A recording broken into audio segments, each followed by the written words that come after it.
Saudações, bem-vindos a mais um podcast do Comboio Suburbano. Se a burguesia tem um expresso da meia-noite, nós temos o Comboio Suburbano para apresentarmos as nossas opiniões. No podcast de hoje vamos falar sobre um tema que foi posto em cima da mesa recentemente, até pelos resultados eleitorais, que serão uma coisa que provavelmente também vamos falar, que é a questão da colonização e a questão do racismo em Portugal. Nós fizemos este podcast, ou pensámos fazer este podcast, melhor dizendo, porque tínhamos, vimos-nos confrontados com duas ideias de senso comum que achámos que deviam ser discutidas e que vamos discutir. A primeira, que a colonização portuguesa não foi assim tão má, foi menos má do que a colonização feita por outros países, por um lado, e por outro lado, e até em consequência disso, a ideia de que em Portugal não existe racismo. Nós não temos esse problema, esse é um problema de outros países que não o nosso, e vamos tentar perceber se isto é assim, se não é exatamente assim, nos próximos minutos deste podcast. Eu sou o João Vilela, tenho aqui comigo duas pessoas que costumam participar no podcast, o Lucas Faria e o Igor, e temos um convidado especial, o Pedro Filipe, que nos vai também ajudar a elucidar esta questão, tentarmos perceber como é que foi então a colonização portuguesa e, por outro lado, se nós temos ou se nós não temos racismo em Portugal. Eu começava então por fazer uma pergunta para a mesa, que é uma pergunta bastante larga para vocês falarem o tempo vocês entenderem sobre este assunto, de maneira que as pessoas que estão lá em casa não adormeçam em todo caso, que é a colonização portuguesa. E temos a sorte aqui de ter o Lucas, que ainda por cima é brasileiro, que nos pode falar sobre isso com algum conhecimento de causa. Nós somos muito melhores colonizadores do que os outros, não é? Nós não somos uns ingleses quaisquer, nem uns holandeses quaisquer, porque esses sim tratavam mal os povos colonizados. Nós éramos, no fundo, até simpáticos. O que é que tu achas disso? É curioso essa pergunta, dialogando com o tema do episódio do nosso podcast. Bom, primeiro, bom dia, boa tarde, boa noite, bom momento para os nossos ouvintes. Que no Brasil a discussão muitas vezes ela vai no sentido contrário. Muita gente no Brasil diz que se nós tivéssemos sido colonizados por ingleses, ou holandeses ou franceses, nós estaríamos numa situação muito melhor que nós estamos hoje. Então, de forma geral, no Brasil não se tem vocês como os bons colonizadores, desculpa dizer, mas... Com todo o esforço que nós fizemos por vocês. Isto é ingratidão. Isto é ingratidão. Lamentável. É ruim, porque se não fosse vocês, a gente estaria ainda tomando banho de rio, trabalhando ali só o suficiente para o nosso sustento enquanto comunidade. Chegaram vocês, botaram roupa na gente, fizeram você trabalhar por vocês, é culpa de vocês. Sim. Brincadeiras e analogias muito forçadas à parte, de forma geral, acho que dá para dizer que o papel colonizatório, se é que existe essa palavra, mas o papel de Portugal enquanto colonizador no Brasil, nomeadamente, não difere muito dos outros. Colonizar, não existe bom colonizar. Acho que a soberania dos povos, a autodeterminação, é algo que deveria ser indiscutível. Há uma série de marcas na formação social do Brasil, da influência portuguesa, que elas repercutem até hoje. Acho que mais precisamente podemos dizer a escravidão. E a escravidão não foi só das populações africanas, também da população indígena, tal qual o genocídio, né? No caso da população indígena houve mais também, nomeadamente, um papel de Portugal no genocídio, há histórias e, enfim, situações onde os bandeirantes, que eram, vamos dizer, já, enfim, formações, vamos dizer assim, né? Não dá para explicar muito pormenoradamente aqui, mas enfim, a presença das bandeiras, né, que eram as missões portuguesas ou de descendentes de português já em determinada altura para dentro do interior do Brasil, se davam sob a marca da escravidão e também da morte como forma de coação para sujeitar a população nativa à escravidão. Tanto populações inteiras foram dizimadas nesse processo. E é uma característica particular que foi pegar populações que foram sequestradas, vamos dizer assim, mas que foram forçadamente levadas do seu continente, do seu local, e foram obrigadas a trabalhar, né, de forma escrava num país. A partir do momento que a formação social de um país se dá a partir desses marcos, do genocídio, do estupro, né, da violação, da escravidão, não dá em nenhuma forma de dizer que esse processo foi vantajoso. No nosso caso, no Brasil, onde fala, mas se fosse como os ingleses, a Austrália, os povos autóctones, os chamados aborígenes, também até hoje sentem a marca dessa presença da colonização. Na França, o Haiti também até hoje sofre as marcas do seu processo colonizatório. Da América Espanhola também nem se fala. E dos Estados Unidos agora? Dos Estados Unidos, aí tanto no Brasil quanto para os outros países tem a questão racial que está impregnada, né? Porque alguns também no Brasil colocam a formação social dos Estados Unidos como um exemplo, porque as 13 colônias davam-lhe uma certa liberdade, mas esquecem de dizer que esse processo se deu avançando para o interior dos Estados Unidos com o genocídio, com a morte violenta e escravidão também dos povos nativos, dos indígenas do que hoje é chamado Estados Unidos. Mesma forma, Holanda no Suriname, Curaçao, também nas Filipinas, enfim. O processo de colonização não pode ser positivo. Você forçar modos de vida enfim, a relação colonial ela nunca é benéfica. Eu acho que, pronto, o Brasil correu mal. Nós tentámos, com certeza tínhamos as melhores intenções, mas correu mal. Agora, eu tenho absoluta certeza que noutros espaços geográficos a coisa se calhar correu melhor. E eu perguntava ao Pedro, por exemplo, em África as coisas corriam bem. Zero motivos de queixa. Não tens problema. Vim aqui só para testar, que foi maravilhoso e obrigado pelo Caarabaça. De nada. Mas diz-me, o que é que tu pensas da colonização portuguesa? Nós dávamos na altura um estatuto aos indígenas, podemos chamar-lhes assim, que eram os indígenas, no estatuto do indigenato. Isso era uma coisa assim tão má. O que é que tu pensas disso? Deixa-me começar aqui por um ponto mais atrás, onde teve ali o Lucas, que é...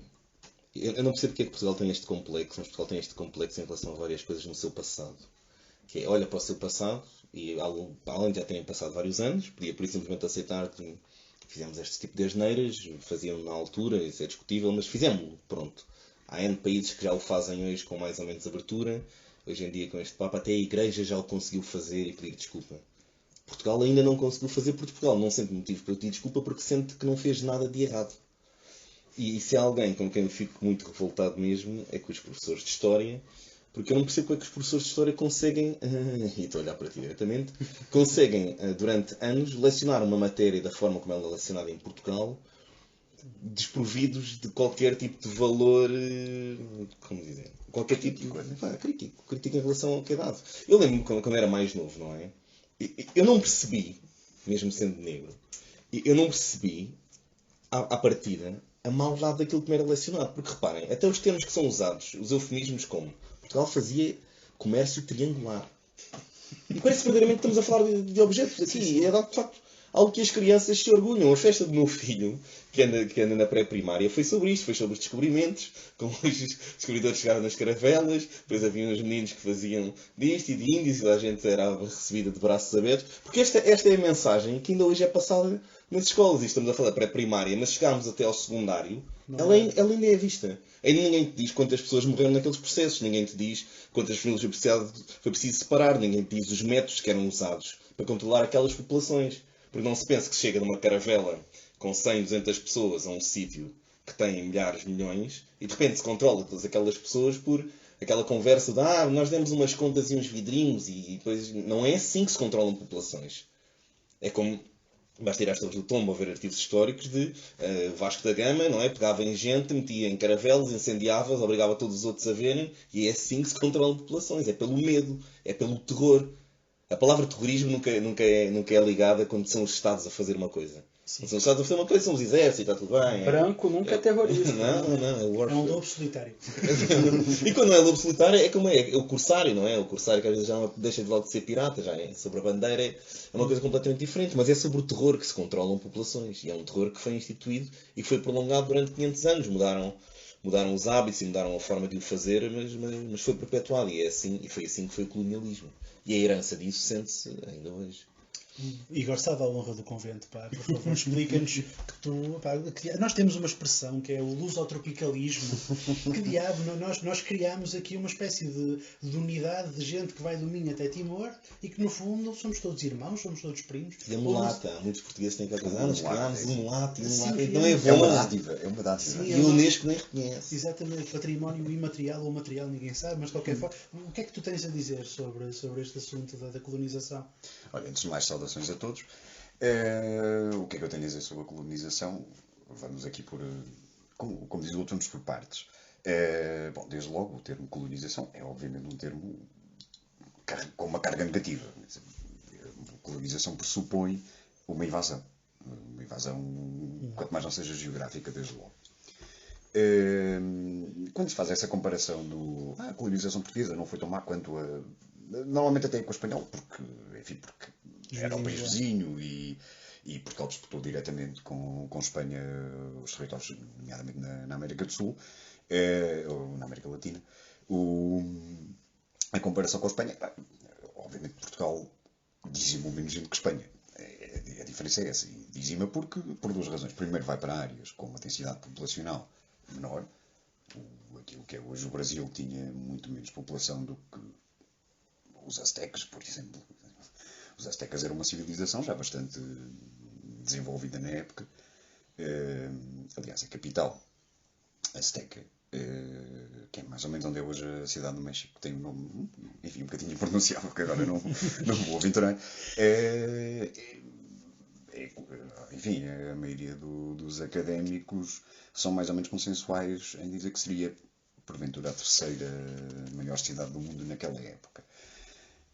Naturalmente que quando uma civilização com estes números demográficos é dizimada, obviamente com o colonizador, é teoricamente pior do que aquele que vai só dizimar umas aldeias que tinham umas dezenas ou umas centenas de habitantes. Para além de ir para uma região, e para regiões com menor densidade populacional, vai também com menos homens daqui, portanto, com menos meios humanos e com menos meios materiais para dizimar populações. Isto na América do Sul. Em relação à África também é muito diferente, na verdade. Portugal basicamente ocupa as zonas costeiras, a colonização do interior, aliás, de Angola é já no século XX. Portugal avança para o interior de Angola. O que interessava a Portugal era sobretudo, no caso africano, era sobretudo os recursos locais, obviamente, e os escravos, quando começam depois a levar os escravos para o Brasil. À volta da colonização portuguesa, enfim, há uma série de mitos. O mais engraçado de tudo, e que eu acho imensa piada, é a história da missão de levar a palavra civilizatória.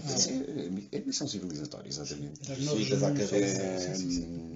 E justamente por causa dessa missão a colonização portuguesa teria sido mais pacífica, ou relativamente pacífica, do que as outras. Eu começo desde logo por o início da colonização portuguesa.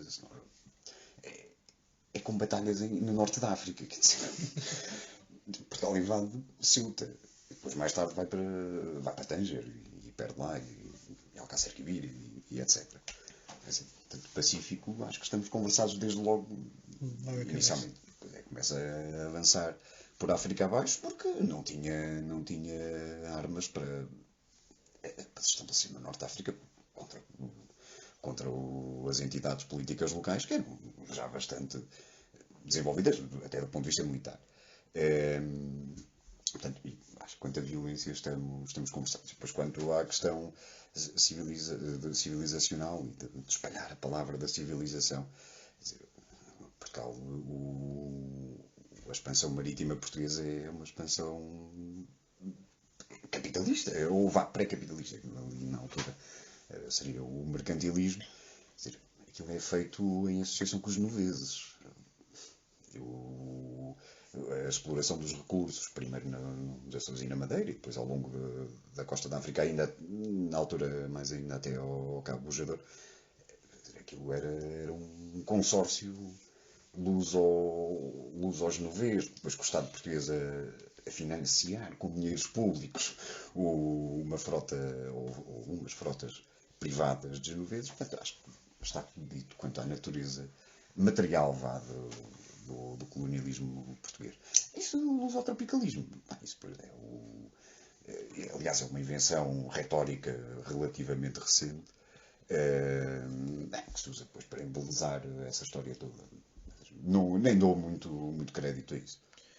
Percebo o que queres dizer e fico triste, porque eu chego aqui com uma ideia e afinal de contas ficamos a perceber que esta coisa que nós dizemos do lusotropicalismo é mais ou menos um esquema, não? Uma conversa que a gente utiliza para justificar aquilo que fez, sendo que depois temos esta ambiguidade de, ao mesmo tempo que dizemos não, era tudo, de Minho até Timor, eram todos portugueses. Toda a gente era portuguesa por igual. E depois percebemos que nós estávamos a civilizar uma parte dos portugueses. Portanto, havia portugueses que eram mais portugueses que outros e que tinham como tarefa civilizar os outros e lá calhavam de ser brancos. Portanto, era um acaso do destino. E havia portugueses que eram tão portugueses que tinham um estatuto próprio, não é? O estatuto indígena.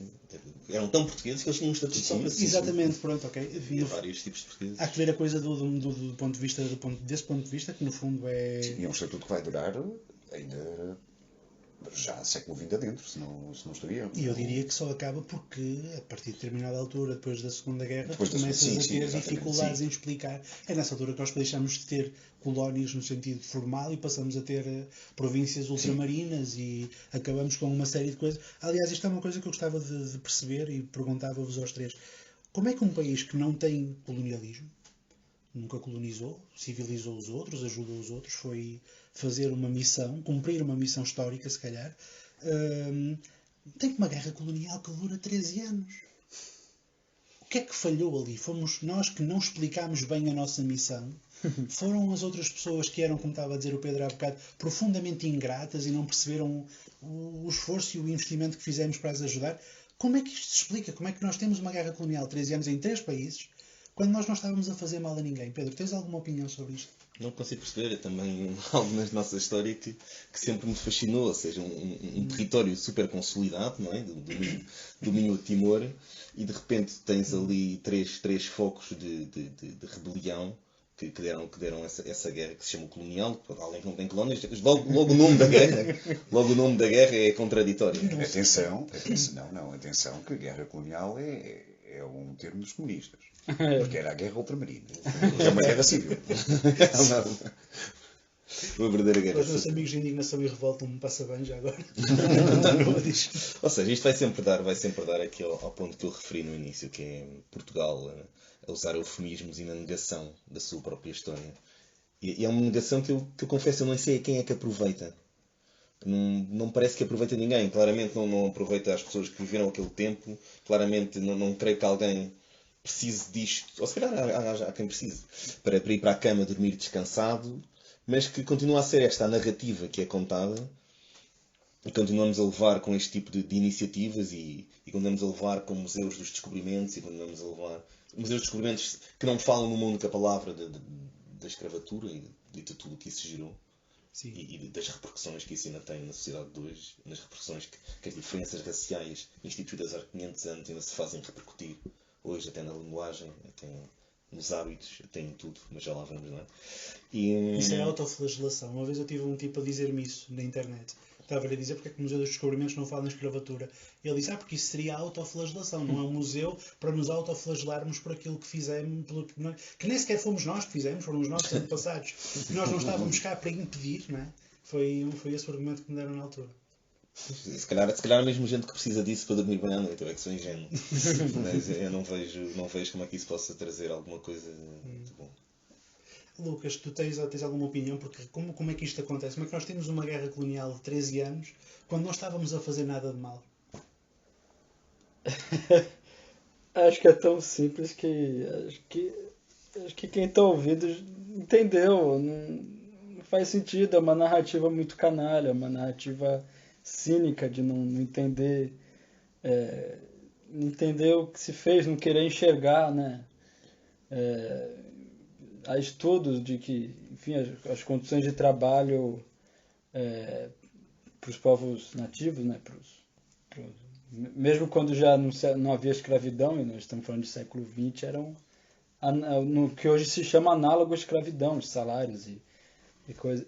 E da mesma forma como a gente vê hoje que muitos grandes, pessoas muito ricas ainda em Portugal são emigrados, são pessoas que fizeram fortuna nas antigas colônias e hoje aqui em Portugal ocupam cargos de destaque na economia, até na política e em outros espaços, fruto da riqueza que eles acumularam através do trabalho escravo nas colônias, né? O Brasil tem a peculiaridade que seu processo de independência, né, ocorreu mais cedo, não se houveram conflitos, não só no processo da independência em si, mas anteriormente, uma série de levantes e uma série de situações, mas até por conta da distância histórica ficou mais difícil de pormenorizar. Mesmo assim, na história brasileira sempre se conta, se narra, o papel de Tiradentes enfim, só para dar um exemplo, mas houve Conjuração Baiana, a Balaiada, enfim, uma série de revoltas que houveram,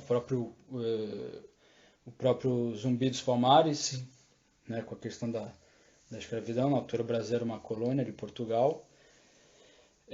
Então, assim, é isso. Se sempre houveram povos querendo se insurgir, né? Porque eu tô aqui sem fazer nada, tô aqui de boa e eu acho que eu vou começar uma guerra porque sim.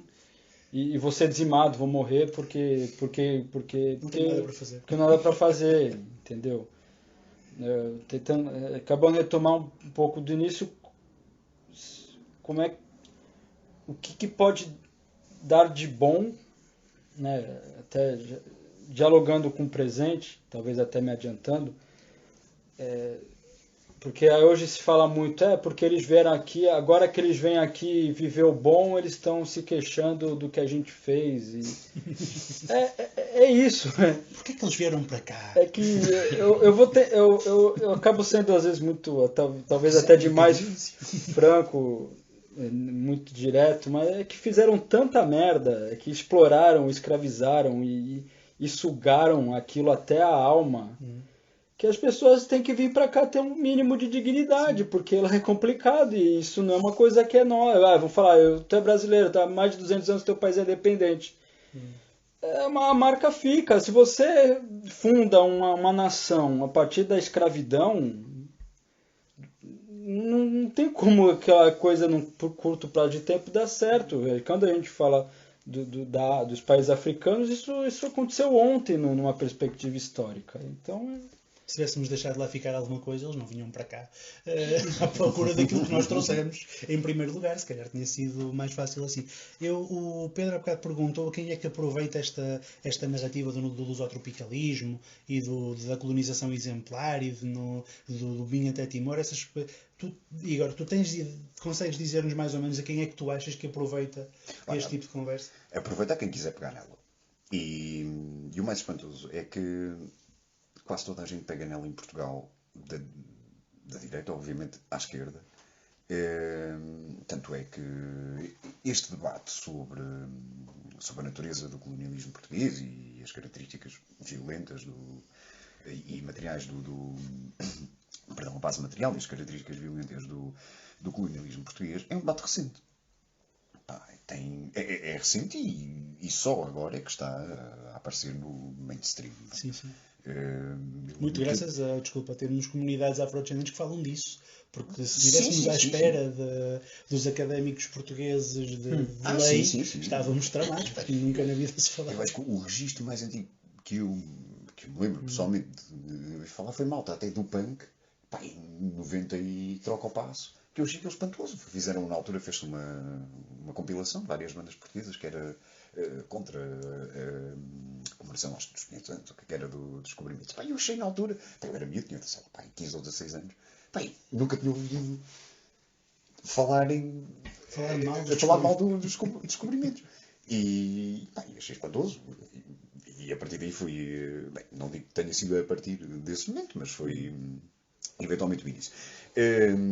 Mas utilizando novamente a palavra espantoso, acho espantoso que à esquerda, e a esquerda mainstream, o PCP e o Bloco de Esquerda, sobretudo, e sobretudo o PCP, porque, enfim, pelo património histórico que tem e a relação que tem historicamente com as antigas colónias, em particular com as africanas, né? E com a Guerra Colonial. Quer dizer, não há uma tentativa sequer de uma abertura para discutir isto. Quer dizer, não há uma palavra. Ainda agora, esta polémica recente do Museu dos Descobrimentos, vocês ouviram alguém, nem digo uma posição oficial do partido, mas quer dizer, alguém mais ou menos ligado ao PCP a falar, enfim, a criticar a iniciativa do Descobrimento. Eu não ouvi. Quer dizer, eu acho isto incrível. Como é que este debate fica limitado a pequenos círculos e lá está, e a pequenos círculos e também às comunidades africanas. Dá a ideia de que há por um lado, vergonha de o debater à esquerda. À direita, nem vale a pena falar. E há vontade de o debater, mas é para continuar a reforçar. Sim. De elogio em elogio até o elogio final. Exato. Sim, mas dá a ideia que há vergonha e há vontade de que ele fique no underground da política portuguesa e do debate público português.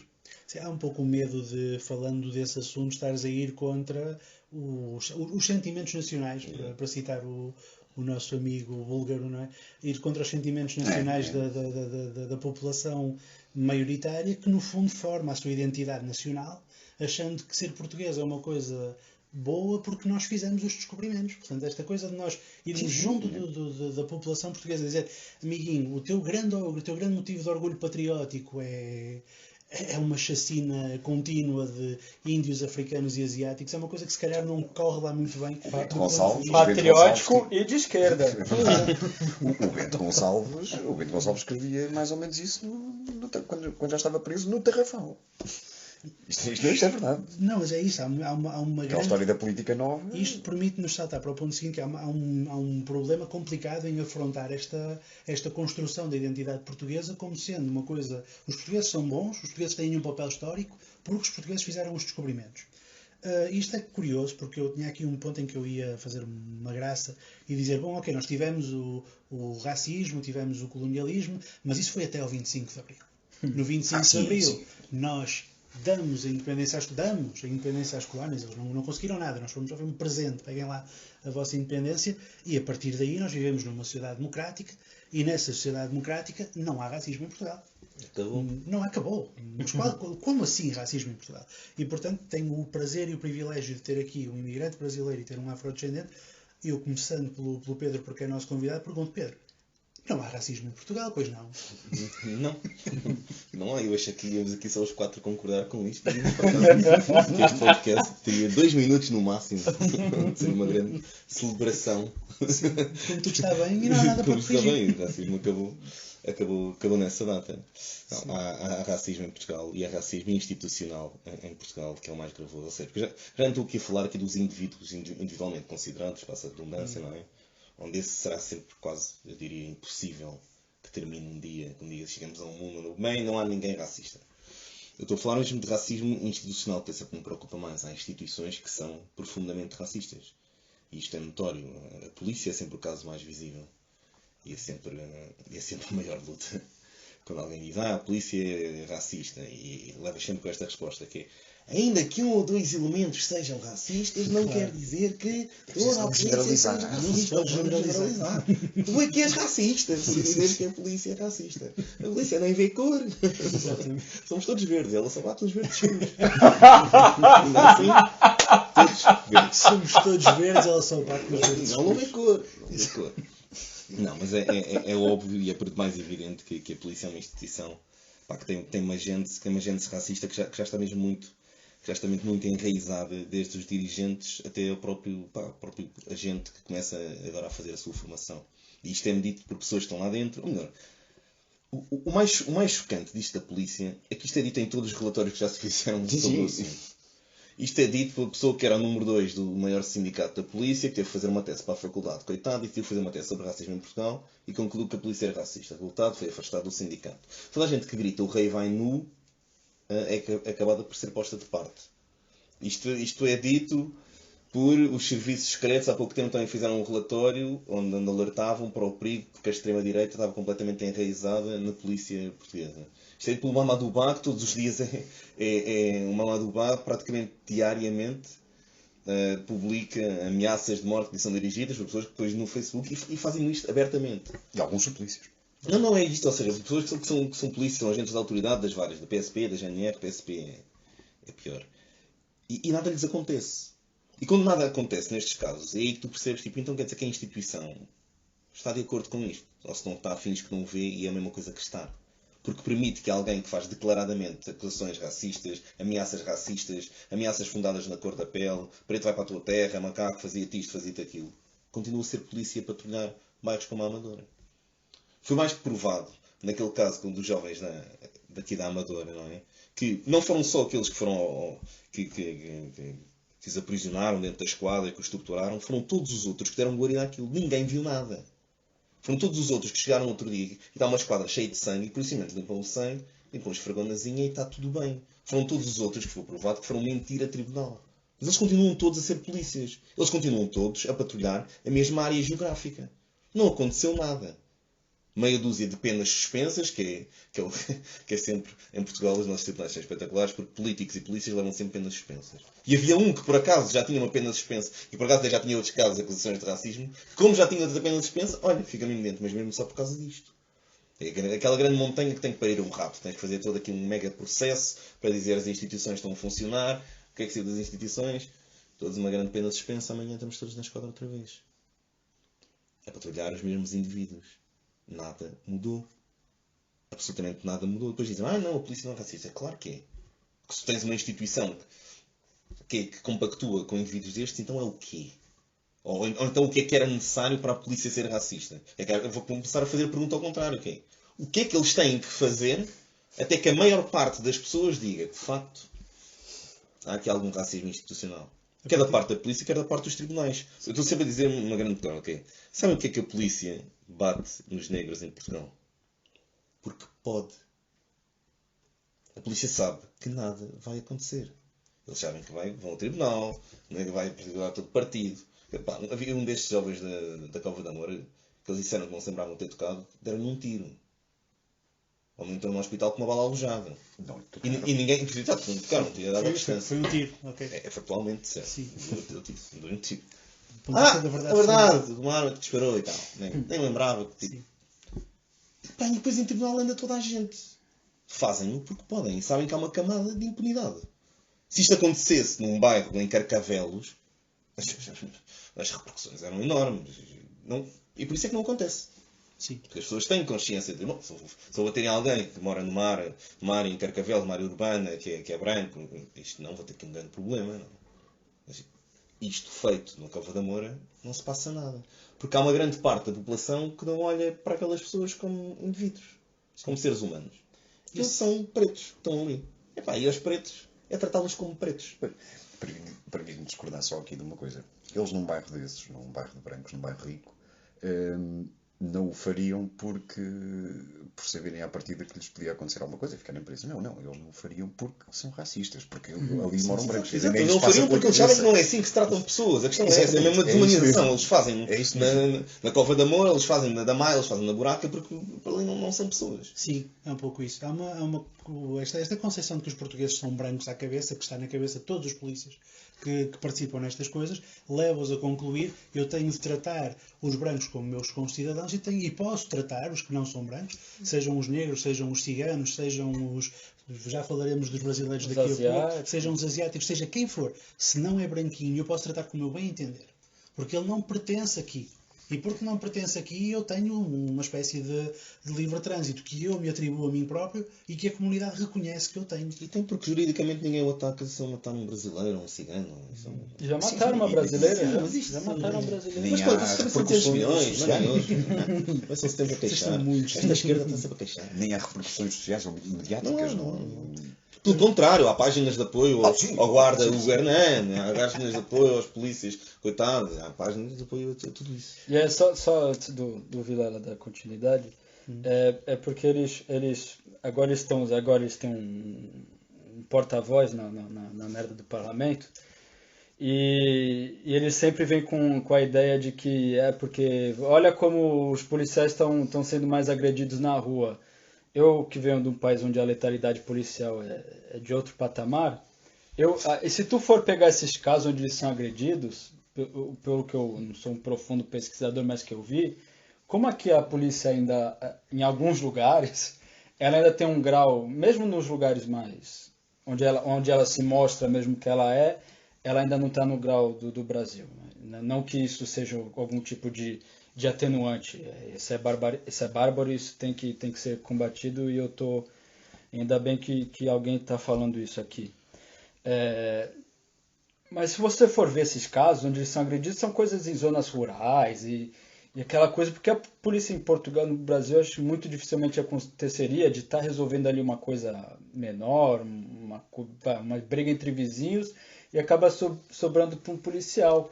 Porque quando ele está ali na zona rural e tal, coisa de vizinho, ele não atua da mesma forma que ele atua na Buraca, na Damaia, em outros lugares. Porque quando acontecem rusgas entre o policial e a população, quando é nesses bairros ele bate. Mas quando é nesses outros lugares ele apanha, porque eu já vi, eu vejo um monte de casos, a polícia apanhou porque brigou no trânsito. Aí pega o filho da puta do André Ventura da vida e fala: o policial tá apanhando, lógico, porque ele vê um branco, dá de banana, toma uma porrada e depois vai fazer queixa. Porque quando ele tá nesse bairro, ele não vai pra apanhar, ele vai pra bater. E bate mesmo. Entendeu? No meu país ele mata logo. Mas não é porque aqui ainda não se mata. Falando nisso, há poucos anos atrás mataram uma brasileira no bloqueio de trânsito. E ela não era branca, que vamos ficar quieto. Mas é isso, essa diferença de postura. Já agora eu ia-te fazer uma pergunta, Lucas, porque tendo em conta que és imigrante, ia-te perguntar, o Pedro falou da questão do racismo institucional no Estado. Tu sentes isso em mais algum lado? Não te vou pedir para tu falares das tuas histórias do CEF, mas tu notas isso de alguma maneira, que o Estado português não gosta de estrangeiros e não gosta de minorias? Por onde começar, né? Novamente a gente tem que resgatar a história, né? E são fatos, né? Que estou menosprezando os portugueses que estão ouvindo do episódio, mas é uma questão até racional, né?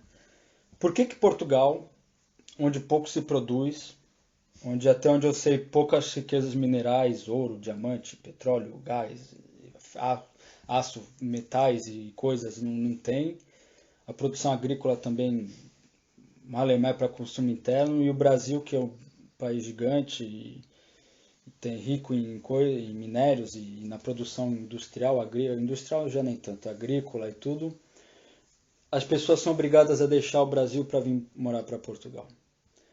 Aí a gente volta lá para o início da questão da formação social de cada um dos países. O Brasil se formou, né, formado a partir de um sistema de uma exploração vil, uma exploração, superexploração absurda, onde uma minoria, e se formos pegar para ver, em muitos casos, são descendentes daqueles primeiros exploradores, e não exploradores no sentido heróico, de explorou o mar, mas explorar a força de trabalho escrava, e onde uma pequena parcela, que são os descendentes daqueles que sofreram com a escravidão e com genocídio, com aquilo tudo, não tem nada. Então, para buscar uma qualidade de vida, para buscar uma dignidade, para andar na rua sem estar preocupado em morrer por conta da violência urbana, esse tipo de coisa, elas acabam vindo para Portugal. Quando vem para cá, em busca de dignidade, a população que é herdeira daquelas condições da pilhagem, da violação, da superexploração de outros países, o português ele olha para o brasileiro, para o outro imigrante, ele fala, você vem aqui roubar o que a gente tem, mas o português não vê que ele só tem o que ele tem hoje, de forma geral, não individual, claro, mas Portugal, a qualidade de vida que ainda se tem em Portugal, fruto do que eles fizeram nos países daqueles que vêm aqui reclamar um pingo de dignidade, de uma condição de vida digna. Aí tem uns casos mais específicos, né, de que a brasileira é prostituta, e aí vai desde da forma como no Brasil se lida com as questões de afetividade, sexualidade, que de forma geral é menos castrada, menos cristã que aqui em Portugal, mas são formas diferentes de ver, né? O português ele gosta de fuder a brasileira, mas pelo fato da brasileira se deixar fuder pelo português, ele gosta de chamar ela de prostituta, de vagabunda. Mas quando ele estava lá comendo ela, ele não estava achando ruim. Desculpa, foi um pouco literal, mas enfim, desculpa, é meu jeito. Nós somos muito cristãos, como notou-se neste silêncio de alguns estudos. Mas por favor, sim. E também, aí, por outro lado, que realmente houve casos em que houve prostituição, literalmente, são redes de tráfico de seres humanos que, iludidos numa proposta de trabalho, uma proposta de ter uma vida mais digna, de poder mandar um dinheirinho para a família miserável no Brasil em euro, para eles terem condição melhor, vem para cá na esperança de trabalhar, é jogada num prostíbulo, está lá de forma coagida, né? Está lá sob ameaça de violência e acaba se prostituindo, e, enfim... Que é basicamente colonialismo e escravatura. Sim. Que ainda se expressa até hoje. Não faz muitos anos que teve aquela situação lá das esposas de Bragança, Não eram as esposas, eram as as mães de Bragança, e não sei o que. Foram reclamar das brasileiras que muito provavelmente estavam lá se prostituindo forçadas, e não foram reclamar com toda a condição social que lá houve uma desindustrialização, que havia um desemprego. Os responsáveis por isso não são responsabilizados. A coitada da brasileira que está lá forçada e vivendo aquela merda vira a grande vilã da história. Sim, porque acho que em termos de prostituição, primeiras nossas. Sim. A proteger a prostituição nacional. Sim. E a questão que o brasileiro é malandro, que o brasileiro é ladrão, como se não houvesse português que cometesse crime, que não... Sim. Enfim, são as pequenas agressões. Antes vou tentar ir rápido para o institucional. São as pequenas agressões cotidianas. Eu não vou nem usar meus exemplos, até porque eu trabalho em call center, então era uma coisa literalmente diária, essas agressões. Mas um dia desse eu estava num restaurante e o empregado de mesa era brasileiro, né, para variar, e o cliente era português. Estranho. E ele estava insatisfeito com a comida. Ele estava se queixando da comida e não sei o que, isso aqui tá uma merda, nem cachorro come isso aqui e tal, não sei o que, tal. E no meio da coisa, o empregado de mesa falou assim, olha, vou trocar, não sei o que. Ele falou, olha, quando você estava na tua terra, eu já era cliente desse restaurante. À vontade. É a forma canalha, desgraçada, de você colocar o outro em situação inferior. Ele não falou claramente para aquele empregado de mesa brasileiro que, olha, você é um brasileiro, você está aqui no meu país e você tem que agradecer, você cala sua boca e faz o que eu estou te mandando. Não, ele ele faz isso de uma forma velada, de uma forma simulada, de uma forma sutil, mas que quem ouve aquilo entende, quem fala também entende, mas não assume. A subtileza de um elefante numa loja de porcelanas, porra. Isso é bem comum. Sim. E agora indo para o lado institucional, que é a violência, aí a gente vai ter que pegar aquele contexto todo que a gente está falando desde o início, né, do que é Portugal hoje, do que é uma pessoa vir para cá, às vezes numa situação de não existência, que é na chamada ilegalidade, né, imigrante ilegal, mas lembrando que ninguém é legal. Migrar não é crime, né, mas a pessoa está numa situação irregular, ou seja, ela não existe para o Estado português, ou seja, se ela quiser usar um serviço de educação, de saúde, dos direitos básicos, ela está impossibilitada porque ela não existe nesse país. De trabalho também, de contrato, enfim, esse tipo de coisa. E quando ela consegue, ou quando ela está dentro dos parâmetros para poder existir naquele país onde ela já faz seus planos, tem seu trabalho, às vezes tem família, companheira, companheiro, esposa, marido, e às vezes até filhos, e enfim, um monte de coisa, onde ela está construindo uma nova vida, que já é um choque, ela é obrigada a juntar uma série de documentos, uma série de exigências do Estado português, onde todos aqueles planos e projetos que ela tem para a vida dela, ela vai apresentar e vai ficar na mão de uma pessoa, servindo ao Estado português, avaliar se aquela pessoa pode dar continuidade à vida que ela está construindo nesse país. Isso é de uma pressão, isso é de uma violência, porque aí isso fica a cargo, muitas vezes, da pessoa que está te atendendo ali. Às vezes você está com tudo certo, e eu não falo só por situações que eu vivi, mas por outras pessoas, que às vezes nota-se, só para fazer uma pressão psicológica, a pessoa que está te atendendo vai lá tirar uma dúvida com a supervisora dela, só para ver se está tudo bem, para tu ficar aqueles 5 minutinhos com o cu na mão, esperando, para tu ver se tu pode continuar nessa porra desse país, ou se eles vão te mandar embora com a malicuia.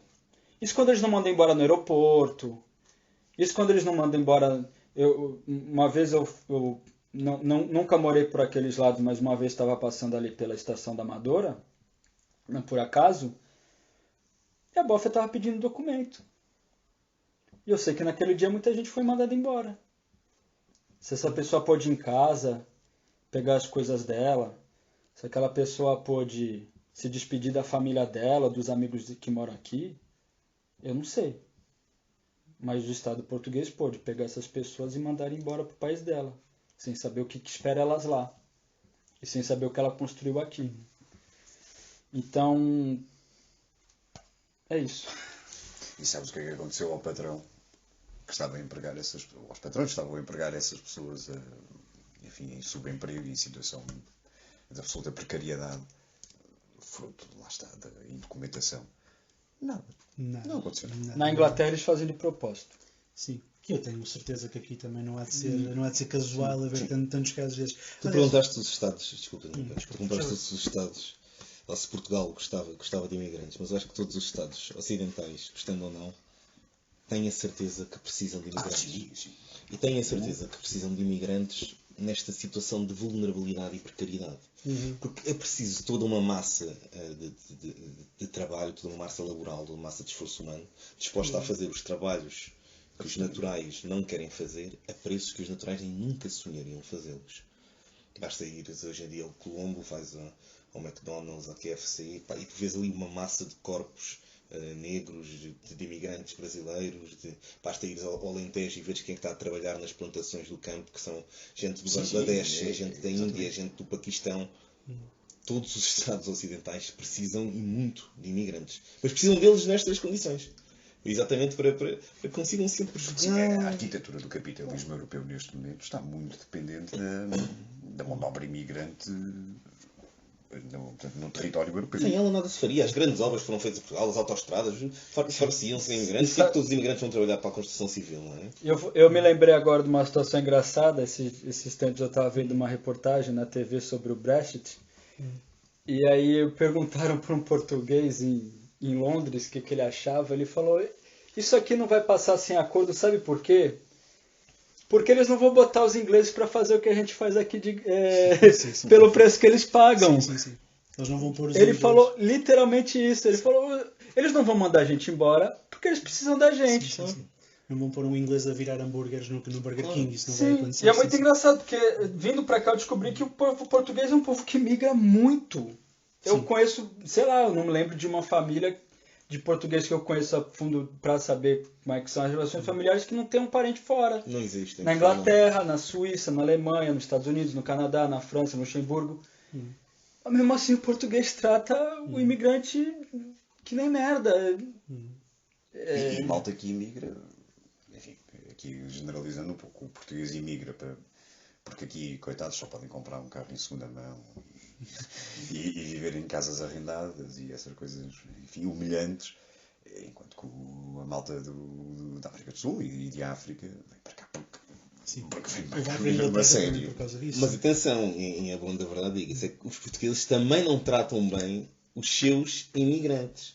Portanto, nós temos há toda uma série de páginas na internet a gozar com os AVECs, não é? Com os imigrantes. Sim, Ou seja, com os sim, próprios sim. portugueses que tiveram que partir, sobretudo ali na zona da com os ditadura maranhismos e não sei o quê. e da guerra colonial para a França, para a Alemanha. Nós também gozamos com os nossos imigrantes. É bastante caricato. Não, mas quer dizer, vocês acabaram por me roubar completamente o último tema e eu fico satisfeitíssimo com isso. Não, porque aquilo que eu ia Sendo falar... ele negro, era de esperar que roubasse qualquer coisa. É verdade, O Felício já te avisou. Queres ouvir? é verdade. Eu não vou falar... E não está aqui nenhum Eu não, signo. eu não vou dizer nada porque tenho um brasileiro lá que me dá um murro sem saber esse assunto. Eu não vou fazer nada de mal, Sim, porque eu sim. estou feliz que talvez pela primeira vez na vida eu esteja usando o meu lugar de fala.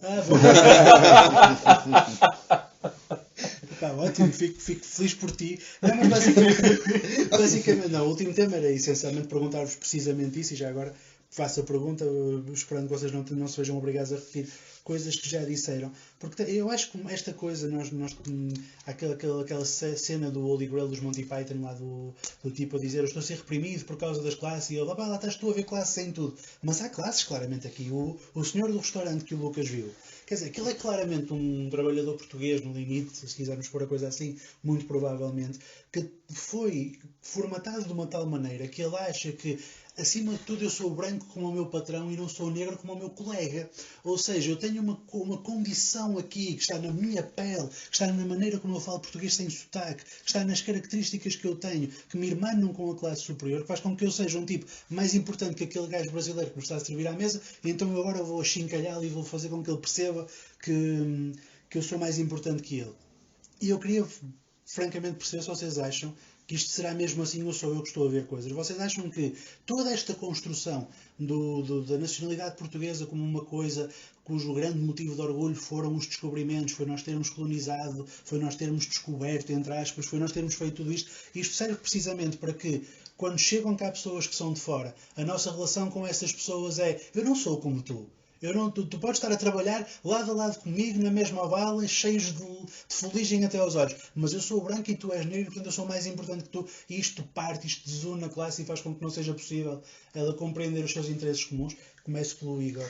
Bom, isso é em Portugal e em todo o hemisfério norte, ou pelo menos enfim, nos países que foram colonizadores, e nos Estados Unidos, que não tendo sido colonizadores, de facto foram, enfim, de jure, e têm, enfim, um passado histórico.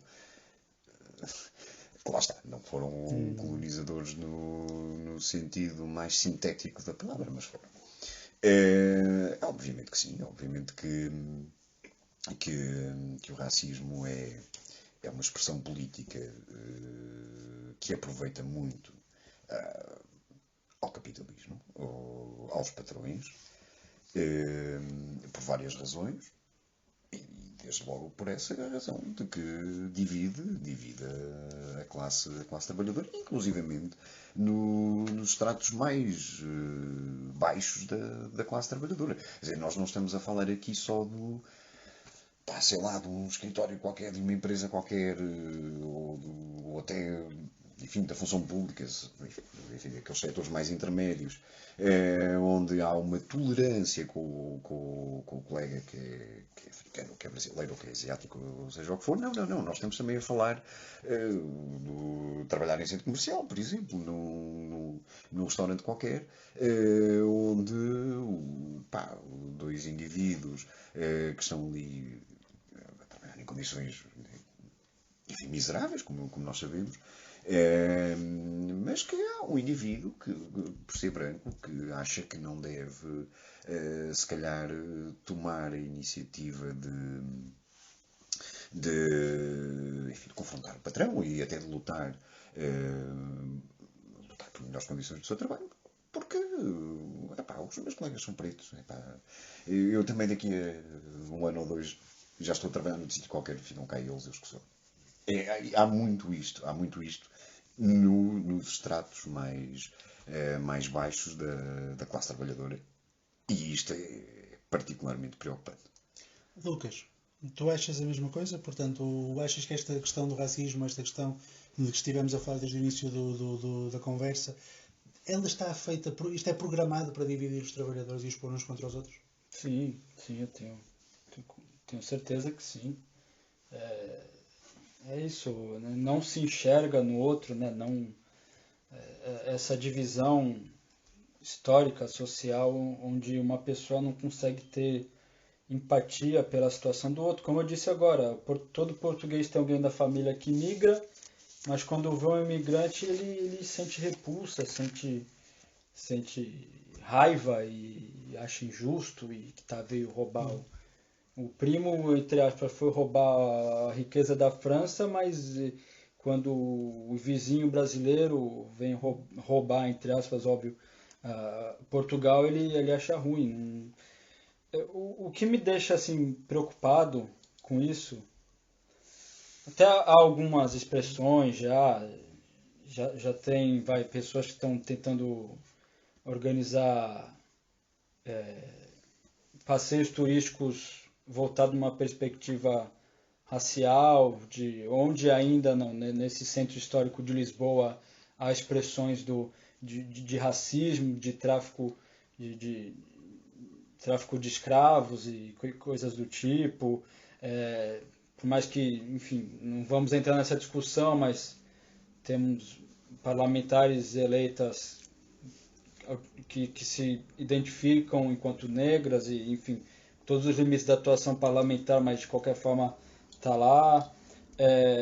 Mas isso em Portugal tá muito, muito atrasado ainda, apesar dessas pequenas expressões, ou não pequenas, mas enfim, apesar dessas expressões. Por exemplo, mesmo vamos falar do campo da esquerda. Você vai na festa do Avante, você vai ver negro trabalhando. Muito dificilmente você vai na festa do Avante e você vai ver pessoas negras participando da festa e aquela coisa toda. O próprio SOS Racismo, né, ligado ao bloco de esquerda, até pouco tempo atrás tinha como principal figura, a principal liderança, o homem branco. Mas que entendamos que ele seja solidário à causa da população negra, mas durante muitos anos, agora isso está mudando, mas muito aos poucos, né? E a gente vê como isso se expressa como o campo da esquerda em Portugal muitas vezes faz manifestações e, enfim, a gente até brinca que fez um protesto lá do lado do Antônio Costa e a polícia mesmo assim a segurança do Antônio Costa foi muito cuidadosa com ele e tal. Quando tem protestos de rua também a coisa nunca vai muito bem, mas quando foi a Jamaica. Sim, tem um trecho de uma música no Brasil que diz assim, no dia que o morro descer não for carnaval. Teve um dia que o gueto desceu e não foi para fazer festa. E o Estado respondeu à altura, né? E a coisa é bem desigual nesse sentido, né? E precisa se caminhar muito e a coisa tá muito grave. Portugal, assim, nesse aspecto não enxerga o próprio, enfim, aquilo já foi falado aqui na escola, não se reconhece, nos mídias não se reconhece. O Amadou Ba vai para a televisão para ser achincalhado, malhado e as pessoas também estão um pouco dispostas. Eu não, o Pedro ainda vai falar, mas eu não estou muito esperançoso relativamente a essa questão aqui em Portugal, até pela conjuntura, né? Temos parlamentares eleitas, mas temos já um neofascista eleito, um e meio, né? Que tem aí a iniciativa liberal aí também para fazer a sua parte. Então acho que tem muito que caminhar. Espero que esse episódio chegue para as pessoas e elas possam fazer uma autorreflexão. Pedro, e tu, o que é que tu achas sobre este assunto? Tu pensas que o racismo existe, é programado para dividir a classe? O que é que tu pensas sobre esse assunto? Sim, creio que é exatamente isso. Ou seja, eu acho que o racismo foi trabalhado durante muito tempo e doutrinado durante muito tempo para que as pessoas substituíssem a luta de classes para uma luta hipoteticamente racial e cumpre exemplarmente a sua missão. Tu falas com as pessoas na rua, com os trabalhadores, assalariados, e eles apontam para aquele que é diferente a causa das suas más condições de vida e não apontam para verdadeiramente quem é o causador. É mais fácil a pessoa. O operário está no seu trabalho e tu vais falar com ele e ele odeia verdadeiramente é um negro só porque é diferente, ele não tem motivo. E tu vês isto em terras onde nem se... Eu acho que isto é notório porque tu vês isto sobretudo em terras onde quase nem tens imigração. Imagina, tu vais ao Alentejo e tu vês, ainda há pouco tempo foi um vídeo muito conhecido, um senhor que disse que votou no André Ventura porque ele era contra os ciganos. E do Benfica. E do Benfica e contra os ciganos. E tu pensas, os ciganos já terão mesmo feito mal a este senhor? Claramente não. Não é por causa disso que ele é um senhor que teve ali uma vida rural e que não oferiu mais do que aquele salário mínimo ou médio, que em Portugal não dá para passar ali do limiar da pobreza. Não foram os ciganos a causa disso, tal como alguém na Amadora que vota no André Ventura não é pobre, não tem uma vida difícil, não sai daquela cepa torta por causa dos negros que vieram viver para a Amadora. Eles fazem-no por causa dos capitalistas que continuam a perpetuar essa sua condição e que precisam que ele esteja assim. Mas alguém conseguiu reverter este jogo. E parecendo que não, é mais fácil tu apontares, é mais fácil odiares alguém que te aproxima. Aqui, este gajo tem um corquilho. Nem é um argumento racional. Mas a pessoa já cresceu alimentada por isto, já cresceu alimentada por este ódio. E aqui sim eu sei dizer a quem aproveita. Aproveita quem está no topo da pirâmide. Porque enquanto nós estivemos a apontar uns para os outros, a tua cor, a minha cor, tu ouves Kizomba, esse Funaná, esse rap, tu ouves jazz, esse não sei o quê, não estás a apontar para os verdadeiros culpados. E há muita gente que capitaliza isto. E é por isso que é tão difícil combater o racismo. E é por isso que há tanto unanimismo em relação a estas coisas. Depois tens outro problema em Portugal especificamente, que era o que o Lucas estava a dizer, que é, em Portugal, começas agora a ter, mas mesmo muito tarde, temos em 2019, não há uma voz negra, não há figuras negras com presença, não há figuras negras que façam com presença em televisões, não há figuras negras, não tens uma comunidade negra unida. Não acontece. Tu fazes uma manifestação antirracista e somos os 100, 200 do costume. Tu fazes uma marcha de orgulho gay e até as marcas lá estão presentes. E como não tens isto, tu não tens, ou pelo menos não tiveste até agora, e daí a importância destas últimas eleições, partidos, mesmo de uma forma meramente instrumentalista, quisessem apoiar a causa. Porque não ganhavam nada com isso. E esta que é a verdade. Provavelmente até perdiam.